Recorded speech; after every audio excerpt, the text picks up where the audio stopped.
Ya, di sini saya akan mempresentasikan analisis PT Lipo Cikarang. Pertama adalah analisis kuantitatif regulasi pemerintah. Di sini pun mendapat perhatian pemerintah saat pandemi COVID-19 yang sempat menghantam ekonomi yang turun drastis dengan adanya tabungan perumahan rakyat atau TAPERA. Kebijakan pemerintah menjadi hal yang urgent dalam mempengaruhi perbaikan ekonomi Indonesia akibat dampak pandemi COVID-19 ini. Sedangkan properti, sektor yang berpengaruh, pemerintah pun memantapkan peraturan PP Tapera atau peraturan pemerintah tabungan perumahan rakyat.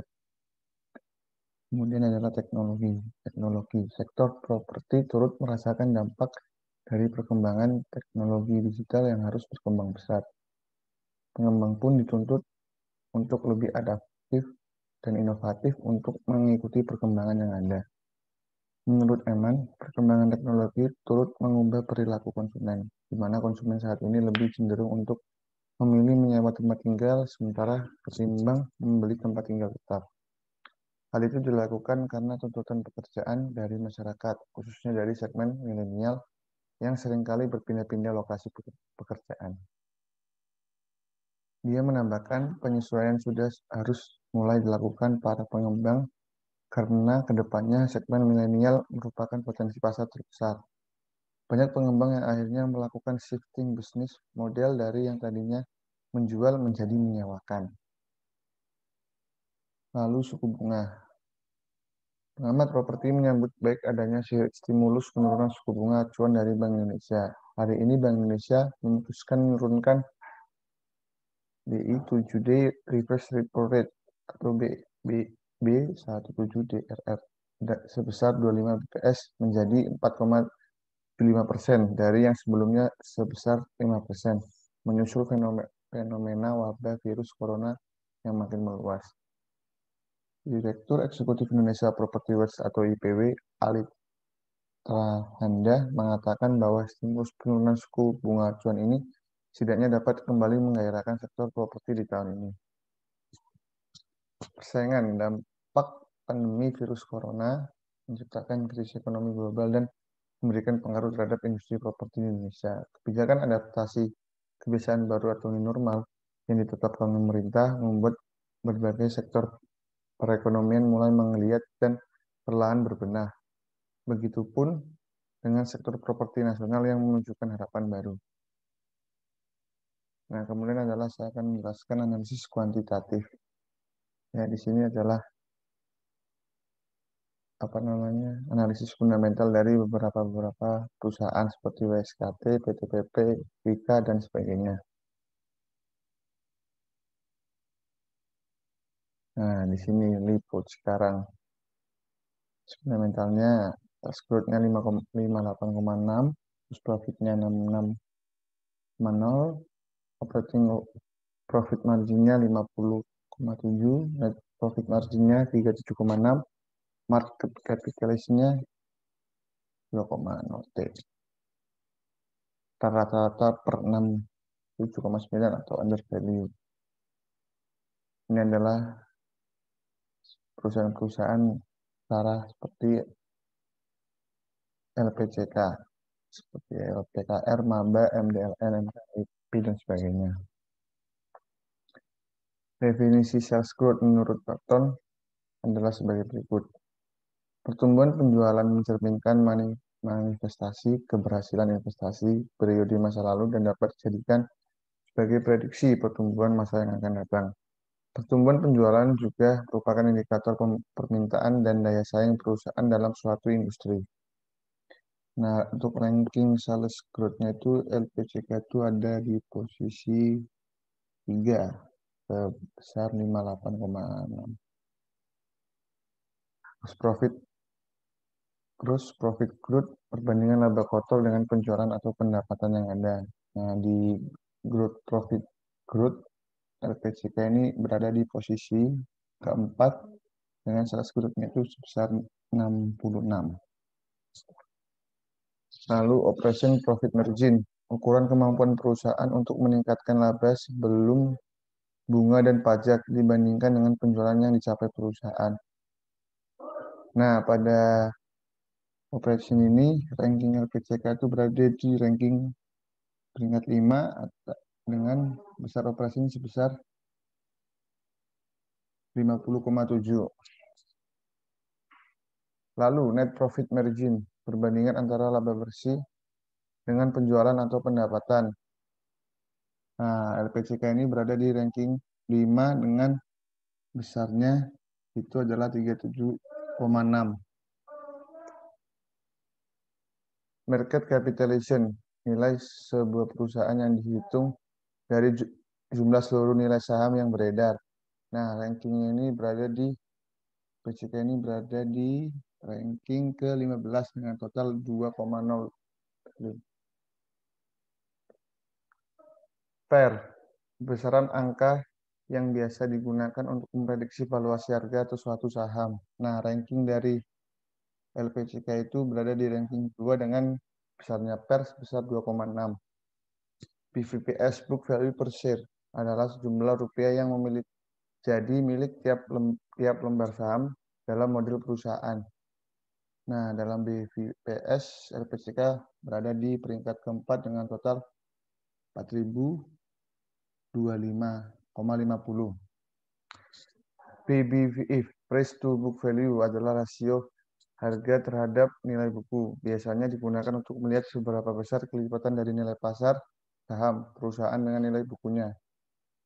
Nah, pada BPF ini, LPCK berada di peringkat 23 dengan besarnya sebesar 0,2. ROA, Return on Asset, adalah rasio profitabilitas yang mengukur kemampuan perusahaan menghasilkan laba dari penggunaan sumber daya dan aset yang dimiliki. Nah, untuk ROA ini LPCK berada di peringkat 2 dengan sebesar 5,8. ROE, Return of Equity, adalah rasio perhitungan yang menunjukkan kemampuan perusahaan dalam menghasilkan laba bersih dengan menggunakan modal sendiri. Nah, untuk ROE itu LPCK berada di peringkat ketiga dengan total ROE sebesar 7,4. Debt to equity ratio merupakan satu ukuran perbandingan antara total utang perusahaan dibanding ekuitas perusahaan. Nah, pada debt equity ini LPCK berada di peringkat 6 sebesar 0,3. Nah, ranking umum 5 besar perusahaan dengan kode dan nama perusahaannya. Peringkat pertama adalah Jaya Real Property atau JRPT, itu berada di peringkat 1. Lalu disusul dengan LPCK, Lipo Cikarang Tbk, 3 Plaza Indonesia, Metropolitan Kencana, lalu Duta Pertiwi Tbk. Lalu saya akan menjelaskan analisis perusahaan. PT Lipo Cikarang Tbk atau Lipo Cikarang. PT Lipo Cikarang Tbk, visi membangun kawasan perkotaan yang lengkap dan menciptakan lingkungan yang kondusif untuk tinggal, bekerja, dan lifestyle. Misi, menjadi pengembang kawasan perkotaan berbasis industri, komersial, dan residensial terkemuka di Indonesia melalui investasi di bidang infrastruktur, fasilitas publik, dan perangkat manajemen perkotaan. Untuk mempertahankan pangsa pasar, nilai tambah, margin tinggi, dan daya saing yang kuat dalam bisnis. Berikut adalah jajaran direksi yang ditetapkan pada 29 November 2019. Yang presiden direktur dijabat oleh Si Subianto, kemudian direktur Jukian Salim, Alexander Yasa, dan Laura Octaviani. Lalu disusul dengan direktur independen Sony. Dan presiden komisaris Theo El Sambuaga, komisaris independen Ali Said, komisaris independen Hadi Cahyadi, komisaris independen Didik Junedi Racibini, komisaris Sugiono Jauhari. Pemegang saham PT Lipo Cikarang. Nah, struktur pemegang saham. Pemegang saham komposisi 31 Agustus 2020. Untuk PT Kemuning Satyatma itu sebesar 2,1658118 atau sekitar 80,83%. Lalu disusul dengan masyarakat di bawah 5% sebesar 513.788.822 atau sebesar 19,17%. Kemuning Satyatma adalah anak perusahaan yang dimiliki oleh PT Lipo Karawaci Tbk, salah satu perusahaan properti terbesar di Indonesia yang tercatat di Bursa Efek Indonesia. Kepemilikan saham Dewan Komisaris dan Direksi.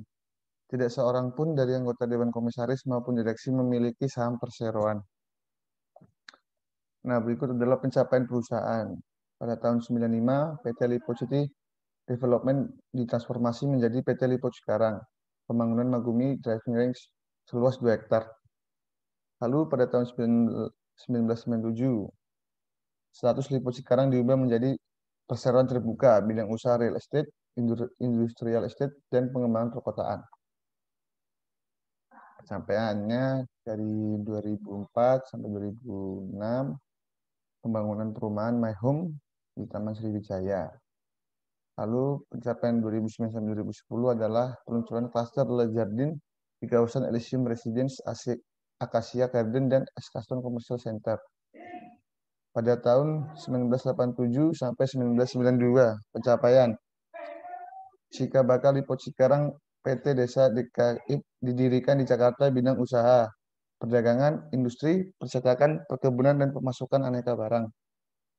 Lalu pencapaian dari tahun 1998 sampai 2003, pencapaian pengembangan perumahan Cibodas Garden di Taman Cibodas 1998 sampai 2003. Rencana pengembangan Lipo Cikarang yang berkualitas tinggi, pengembangan fasa residence. Kemudian adalah pencapaian dari 2007 sampai 2008. Fasilitas pengolahan air bersih 2 dengan kapasitas 230 liter per detik dioperasikan 2008. Pembangunan kawasan industri Delta Silicon 3, pengembangan kawasan Education Center, pengembangan perumahan Elysium Garden, dan New Azalea Garden. Nah, yang terakhir adalah pencapaian 2011-2012. Mulai pembangunan akses jalan tol dan pintu keluar di KM 34,7, pencatatan tertinggi dalam tingkat hunian tinggal. 2012, pencatatan tertinggi harga saham Lipo Cikarang mencapai 3.805 penghargaan dari majalah Forbes Indonesia. Itu adalah pencapaiannya dari 2012 sampai 2018. Penghargaannya adalah pertama, penghargaan dari Gubernur Jawa Barat sebagai Mitra Pembangunan Jawa Barat 2016 sampai 2017.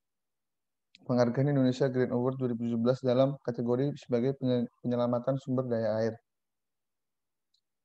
Kemudian penghargaan pemerintah Kabupaten Bekasi atas partisipasi aktif dalam kegiatan CSR di Kabupaten Bekasi. Kemudian penghargaan kepatuhan pelaksana kewajiban atas tanah tahun 2019 dari Kementerian Agraria Tata Ruang.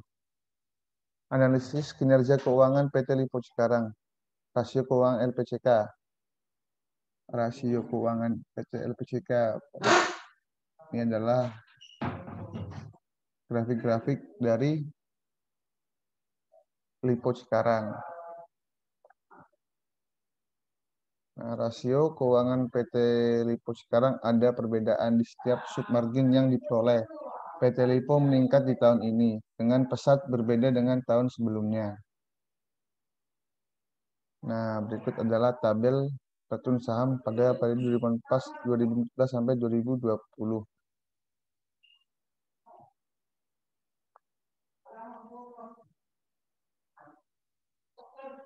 Prospek masa depan.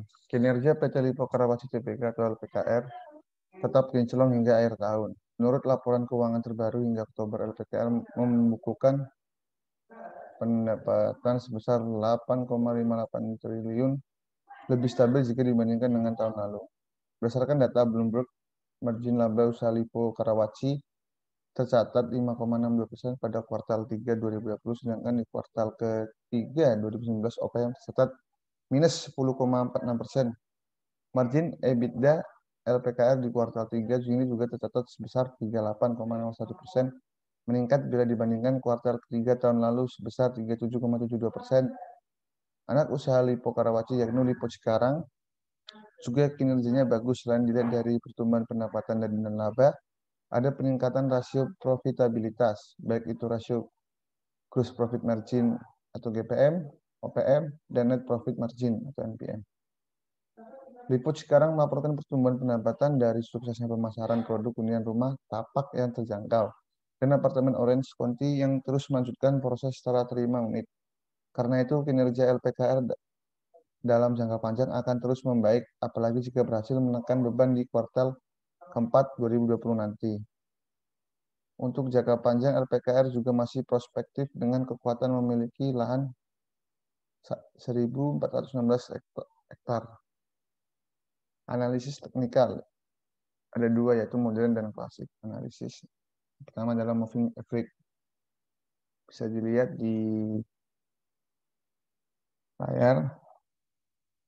Chart di samping menggunakan MA 2050. Untuk jangka panjang grafik di samping memotong titik puncak kemudian bergerak menurun. Setelah menurun, ada titik ceruk yang menandakan kemungkinan akan terjadinya tren naik. Jadi rekomendasi untuk moving average buy. Kesimpulan untuk para investor, sebaiknya membeli saham ini walaupun terjadi penurunan harga dan ada poin kenaikan harga saham. Sehingga menurut indikator simple moving average, disarankan untuk membeli. Nah, ini adalah lambang-lambangnya seperti kotak biru ini. Ini adalah sinyal untuk jual jangka panjang. Untuk sinyal yang kuning ini, sinyal jual jangka pendek. Nah, untuk bintang kuning adalah sinyal beli jangka pendek. Dan untuk yang terakhir ini adalah bintang biru, sinyal beli jangka panjang. Bollinger. Nah, ini adalah candlestick model Bollinger. Bollinger ini sendiri menyatakan bahwa jika garis atas atau garis bawah belum tentu keadaan ini menyatakan untuk membeli, untuk tipe trading harga saham ditutup pada posisi atas yaitu upper band atau double top sell, sedangkan garis lower band adalah double bottom buy dan di bawah Bollinger. Nah, yang di sini adalah double top sell dan yang di sini adalah indikator double bottom buy. Stochastic. Pada lingkaran dapat diketahui bahwa adanya oversold atau momentum kenaikan harga.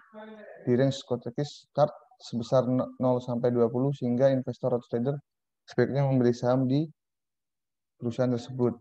Pada segitiga dapat diketahui bahwa adanya overbought atau momentum penurunan harga di range stochastic start sebesar 80 sampai 100 sehingga investor atau trader sebaiknya menjual saham perusahaan yang dimiliki. William. Pada lingkaran dapat diketahui bahwa adanya overshot atau momentum kenaikan harga di range William persen R chart sebesar 80 sampai 100 sehingga investor atau trader sebaiknya membeli saham di perusahaan tersebut. Pada segitiga dapat diketahui bahwa adanya overbought atau momentum penurunan harga di range William persen R chart sebesar 20 sampai 0 sehingga investor trader sebaiknya menjual saham perusahaan yang dimiliki. RSI. Grafik RSI. Pada lingkaran dapat diketahui bahwa adanya overbought di rank RSI chart sebesar 70 sampai 100 sehingga investor trader sebaiknya menjual sahamnya.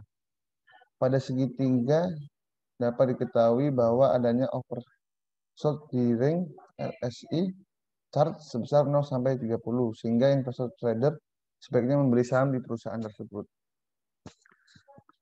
Uptrend dan downtrend. Uptrend adalah waktu untuk membeli saham karena adanya indikasi akan terjadinya kenaikan harga saham. Nah, ini bisa diindikasikan seperti bintang biru.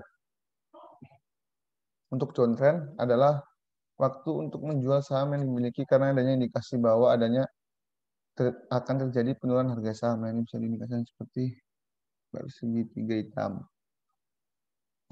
Support line and resistance line. Support line adalah garis batas penghambat harga yang bergerak menurun pada suatu periode. Ketika menyentuh support, maka harga akan kembali naik ke atas. Tapi jika support tertembus breakdown, maka harga akan turun ke bawah hingga menentukan titik support line baru. Resistance line adalah garis batas penghambat harga untuk bergerak terus naik pada suatu periode. Saat harga menyentuh garis resisten, maka biasanya harga akan kembali turun ke bawah. Tapi jika resisten tembus atau breakout, maka harga akan naik hingga menemukan titik resisten line baru. Breakdown adalah situasi ketika harga saham jatuh hingga melewati support line yang ada. Channel line dan sideway. Channel line adalah garis paralel yang ditarik sejajar dengan trend line untuk membantu trader dalam mengetahui trading line. Penilaian dibagi menjadi dua, yaitu bullish price channel adalah slope positif dan diikuti dengan uptrend, dan yang kedua adalah bearish price channel, slope negatif dan diikuti dengan downtrend. GAP atau gap merupakan celah atau jarak yang terlihat pada grafik pergerakan saham di periode tertentu. GAP breakaway adalah jarak yang terlihat sangat signifikan dan memberi sinyal awal pergerakan harga yang cepat di dalam arah keluar atau breakout. Ya, terima kasih. Sekian presentasi yang bisa saya sampaikan. Bila ada salah kata, mohon maaf.